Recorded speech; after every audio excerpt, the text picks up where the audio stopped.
Picture this, you're standing in a factory in Stuttgart, mid-January 2025, and the lights are flickering. Not because the grid is failing, but because your accountant just walked in with your energy invoice. And the number at the bottom is so obscene you're wondering if it includes next year's bill too, 35 cents per kilowatt hour. Your machines are hemorrhaging cash every second they run. Meanwhile, 300 kilometers west, across the Rhine, your French competitor is humming along at half that cost, cranking out widgets while you're bleeding out. Here's the part that keeps you up at night. France didn't discover some miracle technology last year. They didn't crack fusion or invent a perpetual motion machine. They just turned on the same reactors. They've been running since your father was in diapers, and now, while Berlin scrambles to keep the lights on. During what the Germans grimly call Dunkelflaute, the dark doldrums when the wind dies and the sky goes gray for weeks, France is quietly, methodically, raking in $5 billion a year, not from exporting cars or wine. From exporting electricity, the electrons flowing through the cables under your feet right now. Powering your overpriced German factory were born in a French reactor 2 hours ago. You're literally paying your competitor to stay in business. This is the story of the most ruthless energy play in modern Europe, a 50-year chess game that everyone said France had lost, right up until the moment they collected their winnings. This is the story of how France turned a crisis everyone mocked into a money printer that won't stop. And why, as we speak, every country that spent 2 decades laughing at French nuclear plants is now desperately trying to copy the homework. Let me show you the scoreboard, because the numbers coming out of 2024 don't just sting, they humiliate. For years, the narrative was that France was the sick man of Europe. Their reactors were rusting, half the fleet was offline for repairs. And the smart money said Paris was headed for blackouts. Germany, on the other hand, was the golden child. They'd poured hundreds of billions into wind and solar, carpeted the countryside in turbines, and proudly shut down their last nuclear plants in April of 2023. The future was green, decentralized, and German-engineered. That was the story. Then 2024 happened. France's grid operator, RTA, released the data, and it was carnage. France exported a net 89.9 terawatt-hours of electricity. To give you a sense of scale, that's enough to power Belgium for an entire year. The cash they pulled in from those sales, a record $5 billion, not euros, dollars. Meanwhile, Germany, the supposed renewable superpower, was on the other end of the cable with its hand out. In the second half of 2024 alone, 8 terawatt-hours flowed from France into Germany. The country that spent 2 decades lecturing the world about the dangers of nuclear power was literally being kept alive by French reactors. And it wasn't just Germany. Belgium, Spain, Switzerland, Italy, the UK, every one of them was drawing power from the French grid. The irony is so thick you could cut it with a butter knife. But here's what really twists the blade: the price gap. If you're a French household, your electricity is capped at around 17 to 20 cents per kilowatt hour. If you're German, you're staring down 30 to 40 cents. That difference isn't just an annoyance. It's the difference between an economy that can afford to make things and one that's watching its factories pack up and move to Texas or Shanghai. We're watching deindustrialization happen in real time along the Rhine, while France is pitching itself as the new industrial heartland of Europe. Stable power, cheap power, decarbonized power. And there's one more stat that makes the anti-nuclear crowd want to throw their phones into the ocean: carbon intensity. France's grid emits between 30 and 50 grams of CO2 per kilowatt-hour. Germany, when the wind stops and they fire up the coal plants, which they do frequently, they spike to 400, sometimes 500 grams. So let's just recap. France is making more money, charging less, and polluting 10 times less than its biggest rival. That's not a win, that's a sweep. But if you want to understand how France pulled this off, you can't start in 2024. You have to go back 50 years to a smoke-filled room in Paris, where one man made a decision that would rewrite the continent's energy map forever. The year is 1973. The Yom Kippur War just erupted in the Middle East. And the Arab oil producers, furious at Western support for Israel, shut off the taps. For most of Europe, this was painful. For France, it was existential. You need to understand what France looked like back then. They had no oil fields, no gas reserves, no coal to speak of. The entire country ran on imported oil, and when that oil stopped flowing, the lights went out. Factories closed, cars sat idle, the military was grounded. France, this proud nation with nuclear weapons and a seat on the UN Security Council, was on its knees begging OPEC for mercy. Enter Pierre Mesmer. He was the prime minister, a former officer in the French Foreign Legion, a man who had seen France humiliated before and refused to let it happen again. He looked at the crisis and made a decision that was so audacious, so all-in, that it's hard to believe it actually happened. On March 6, 1974, he went on national television and said, "In France, we don't have oil, but we have ideas." The idea is nuclear power, not a little, not as a backup, all of it. Mesmer didn't propose a pilot program or a feasibility study. He proposed betting the entire French economy on one technology, the atom.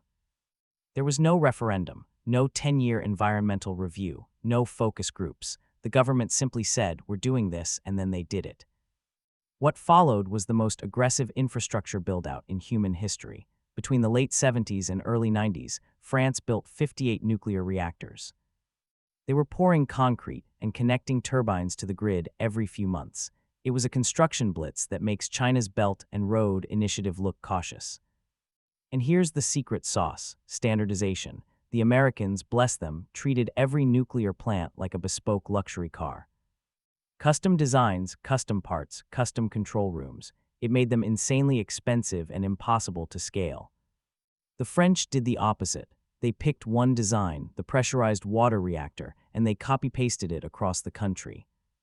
Same blueprints, same components, same training manuals. If a pump broke in Lyon, you grabbed a spare from the warehouse in Marseille. It drove costs down and reliability up. By the mid-90s, the transformation was complete. France had gone from an oil-dependent vulnerability to the most energy-independent nation in Europe. 70% of their electricity came from nuclear. They were exporting power to their neighbors. Their carbon emissions collapsed, and their electricity prices stayed low and stable for decades. Pierre Mesmer died in 2007. He didn't live to see the 2022 energy crisis. But if he could see Europe today, Germany frantically burning coal, Britain paying through the nose for liquefied natural gas, France exporting record amounts of power, he'd probably light a cigarette, pour a glass of wine, and mutter, "I told you so." Because that's the difference. France treated energy like a matter of national survival, a problem to be solved by engineers and long-term planners. Germany treated it like a political stage for ideologues. One worked, the other didn't. But the Messmer Plan wasn't a fairy tale. It created a beast, a sprawling state-owned monopoly called EDF. And as the 21st century rolled on, that beast started to show its age. The reactors were getting old. The engineers who built them were retiring. And in 2022, the system almost collapsed. If the Mesmer Plan was France's golden age, 2022 was the year the music died. And the timing, my God, the timing was almost poetic in its cruelty. Vladimir Putin had just invaded Ukraine, gas pipelines were exploding, Europe was screaming for energy. And at that exact moment, France's nuclear fleet had a heart attack. It started innocently enough, routine inspections at the Sivox plant. Engineers were checking the safety injection system, the pipes that flood the reactor with water if things go sideways. They found cracks, tiny, hairline stress corrosion cracks in the welds. In any other industry, you might schedule a repair for next quarter, but this is nuclear. In nuclear, a hairline crack means shut it down, now. Then EDF realized the problem wasn't isolated, it was systemic. A design flaw in their newest, most powerful reactors. One by one, reactors across the country went dark. By late 2022, 32 of France's 56 reactors were offline. France, the battery of Europe, was running on fumes. For the first time in decades, they had to import electricity from Germany, powered by coal. The wholesale price of French electricity hit €1,000 per megawatt-hour. The normal price is 50. It was a national humiliation. The critics had a field day. The Germans, the anti-nuclear activists, the op-ed writers who'd been waiting for this moment for 20 years. They pointed and laughed and said, "See, this is what happens when you put all your eggs in one basket. Nuclear is old, it's fragile, it's over." President Macron was sweating. The grid operator was issuing eco-watt alerts, basically begging French citizens to please, for the love of God, not run the dishwasher at 6 p.m. Or Paris might go dark, but here's where the story pivots. Here's where French engineering culture kicks in. They didn't panic, they didn't pivot to gas, they didn't dismantle the plants and throw up their hands, they mobilized. EDF brought in 500 specialized welders, not your local guy who fixes exhaust pipes. These are the Navy SEALs of welding. They work in high radiation environments, often using robots, doing precision surgery on pipes that sit inches from reactor cores. They flew in experts from the United States and Canada. It was an industrial war effort. They called it the Grand Carnage, the Great Refit. And it worked. By winter of 2023, the fleet was coming back online. By 2024, they were exporting at levels not seen in over 2 decades. They identified the cracks, they fixed the cracks, they hardened the entire system. And by the winter of 2025, that system was purring like a Swiss watch. The corrosion crisis proved something the critics don't want to admit. Nuclear is complex, yes, but it's fixable. When a wind turbine stops because there's no wind, you can't fix the weather. When a reactor stops because of a cracked pipe, you replace the pipe. One is an engineering problem. The other is a prayer to the gods of meteorology. France chose the engineering problem, and they won. Now we can't talk about French nuclear without addressing the elephant in the room. The big, expensive, extremely embarrassing elephant named Flamanville Three. If you've been following energy news for the last decade, this name probably makes you wince. Flamanville 3 is an EPR, a European pressurized reactor. It was supposed to be the Ferrari of nuclear plants. Safer, more powerful, more efficient. Construction started in 2007. It was supposed to cost $3.3 billion and go online in 2012. Spoiler alert, that didn't happen. 2012 came and went, then 2015, then 2018. The costs ballooned from $3 billion to over $13 billion. It became a punchline. The poster child for why nuclear is too slow, too expensive, too broken to save us. But here's the plot twist. In 2024, something miraculous happened. The fuel was loaded, the chain reaction started, Flamanville 3 connected to the grid. And now in late 2025, it's churning out 1,600 megawatts of power, 24 hours a day, 7 days a week. That's a monster. That single building produces enough electricity to power millions of homes. And unlike a solar farm, which needs the footprint of a small city to generate that much power at noon on a sunny day, Flamanville sits on a few acres of coastline, so why does this matter? Because Flamanville was the tuition fee. France and the West had forgotten how to build nuclear plants. We stopped in the 90s, the supply chains dried up, the expertise retired. Flamanville was the painful, expensive process of relearning how to ride the bike. And now that they've relearned it, they're ready to scale. The EPR works, it's generating cash. And more importantly, it paved the way for the EPR2, the streamlined, simplified version, the lessons learned edition. President Macron has already announced plans to build 6 new EPR2 reactors, with an option for 8 more. The first concrete will be poured soon. France isn't backing down because Flamanville was hard. They're doubling down because they figured it out. Compare this to the UK or the United States, where we're still arguing about permits and feasibility studies. France has the designs, they have the sites. And crucially, they have public support. Polling shows 75% of French citizens support nuclear power. Why? Because they looked at their electricity bills, looked at the Germans, and realized the atoms aren't the enemy. The bill collector is. So while Flamanville 3 was a financial disaster on paper, historically it might be remembered as the price France paid to own the future of European energy. But France isn't just building giant reactors anymore, they're going small. If Flamanville is the cathedral, France's next move is the IKEA flat pack. Welcome to the world of SMRs, Small Modular Reactors. For 50 years, the philosophy was bigger is better. You built gigawatt-scale plants because economies of scale drove costs down. But as we saw with Flamanville, when you build a giant bespoke monster, a single mistake costs billions and adds years. So France is pivoting. Imagine a nuclear plant that produces 340 megawatts, enough to power a medium-sized city or a huge industrial cluster. But fits on a site the size of a couple of football fields. Here's the revolution. You don't build it on-site in the mud and the rain.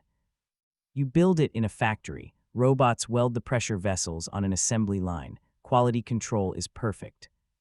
Then you load the modules onto trucks or barges, ship them to the site, and snap them together like Lego. France isn't just building these for domestic use. This is an export play. Look at Eastern Europe, Poland, Czech Republic, Slovakia, Finland. They all want off Russian gas, they want off coal, but they can't afford a $15 billion EPR. They can afford a couple of new words. France is positioning itself to be the apple of atoms. They want to sell the hardware, the software, and the service contracts. And by late 2025, the order books are starting to fill up. Partnerships are forming. French tech is becoming the backbone of the Eastern European grid. This terrifies the anti-nuclear lobby, because it's hard to protest a construction site when the construction happens inside a factory in Burgundy. And the reactor shows up overnight on a flatbed truck. SMRs also solve another huge problem: industrial heat. We talk a lot about electricity, but heavy industry needs heat: steelmaking, cement, glass, chemical plants, fertilizer.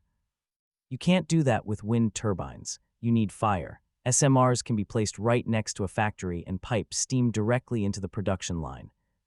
It decarbonizes the hardest sectors, the ones solar panels can't touch. So while the media obsessed over Flamanville's delays, French engineers were quietly designing the iPod of energy: small, standardized, mass-producible.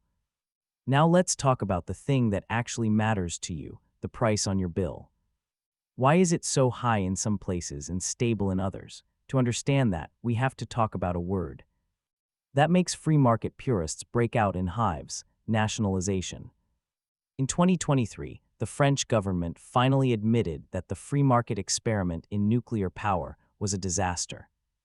They bought out the remaining shareholders of EDF. EDF is now 100% state-owned. Critics screamed bloody murder. They called it nuclear socialism. They said the state shouldn't run businesses. But here's the cold, hard reality of 2025. Energy is not a business. It's infrastructure. It's the bloodstream of the economy. France treats EDF the way most countries treat highways. You don't build a highway to make a 20% profit margin. You build it so trucks can drive on it and create value elsewhere, because EDF doesn't have to chase quarterly earnings for Wall Street. They can sign long-term contracts. In late 2023, the French government negotiated a framework to keep the average wholesale price around 70 euros per megawatt-hour. This creates a protective moat around the French economy. If you're a CEO deciding where to build your next aluminum smelter or hydrogen plant, where do you go? Option A, Germany. Pay volatile market rates that spike to 300 euros whenever the wind dies. Option B, France. Sign a 15-year contract with the French state for stable, predictable power at 70 euros. It's not even a question. We're seeing reindustrialization happening in real time. Factories that left Europe a decade ago are coming back, and they're landing in France, not Germany. Is it expensive for the French taxpayer? Sometimes. The government absorbs EDF's debts. But they've done the math, and it's cheaper to bail out EDF once than to bail out the entire economy when electricity prices triple. It's a different philosophy. In the Anglo-Saxon world, we believe competition lowers prices. In the French model, they believe coordination lowers prices, and looking at the scoreboard in 2025, the French are winning. There's one final card France is playing, and it's driving the green purists absolutely insane: hydrogen.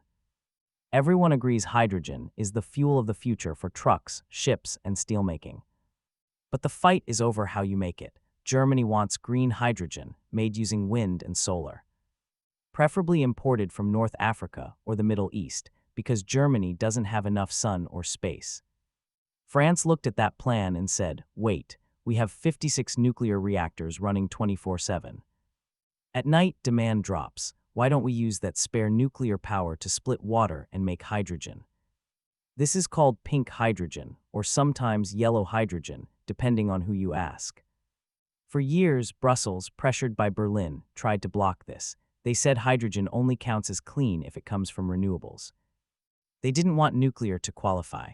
France fought a brutal diplomatic war in the corridors of the EU in 2023 and 2024.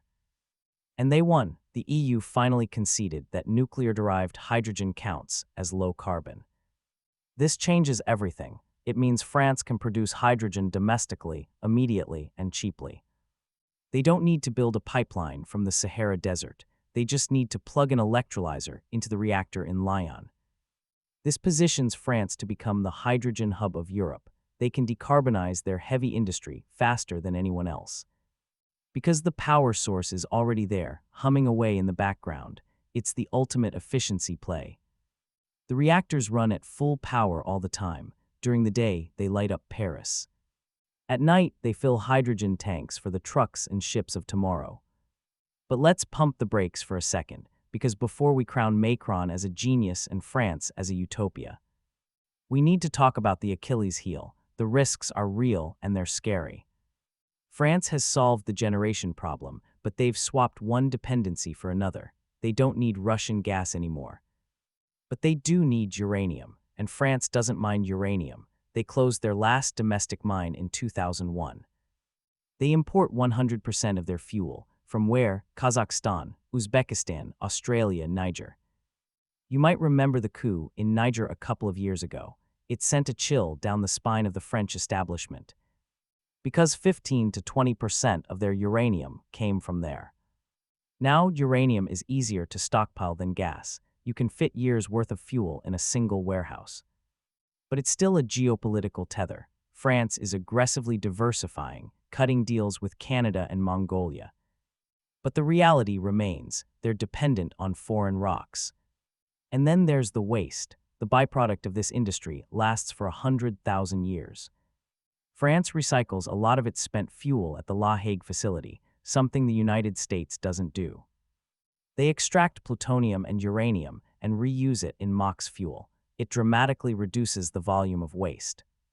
But the final high-level waste, the stuff that's still dangerously radioactive, it's still there. France's solution is called SIGEO. It's a deep geological repository being built in the clay of Bure in northeastern France. The plan is to bury the waste 500 meters underground and seal it for eternity. It's a colossal engineering project. And it faces fierce local opposition. If SIGEO fails, if protests or legal battles kill it, France has a problem. Right now, they're just stacking vitrified waste in cooling halls. It's safe for decades, but it's not a permanent solution. And finally, there's the cost of decommissioning.